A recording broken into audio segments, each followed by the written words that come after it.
Tak čo sa mi stalo teraz, úplne úžasná vec. Aspoň viem, že to funguje dokonale, pretože moja mamina má za chvíľu 79 rokov. Úžasný vek, to je proste fantastické číslo. Ja to obdivujem, že je na svete a že chodí tak, ako chodí a že robí veci, ako ich robí, pretože dneska mi povedala, a ďalšia vec, prečo sú dôležité informácie. Dneska mi oznámila, že ju veľmi bolí na hrudi a že to bude asi od chrbtice a neviem čo. Ja vrajem, nie. To je to, že sa ti otvára tvoje štvrté energetické centrum, srdce, a že začínaš reagovať znútra von.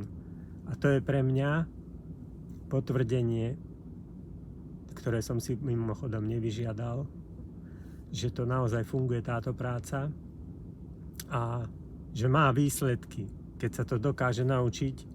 Moja mamina, ktorá má 78, skoro 79 o pár týždňov.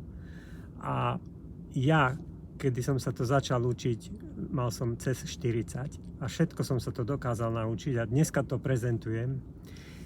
Porozprávam o tom viacej v ďalších videách, lebo mám čo rozprávať a ani neviem, čo vám chcem skôr povedať, pretože je to toľko informácií, takže chceš vedieť viacej? Pozeraj videá, sleduj nové veci, ktoré dávam, pretože v každom videu dám niečo poučné a všetko, o čom rozprávam, má svoj význam a zmysel. Porozmýšľaj o tom, keď to vidíš, a ak sa ti niečo nezdá, nemáš v tom jasno, spýtaj sa, komentuj, píš mi správu, pozeraj YouTube kanál, kdekoľvek, kde chceš.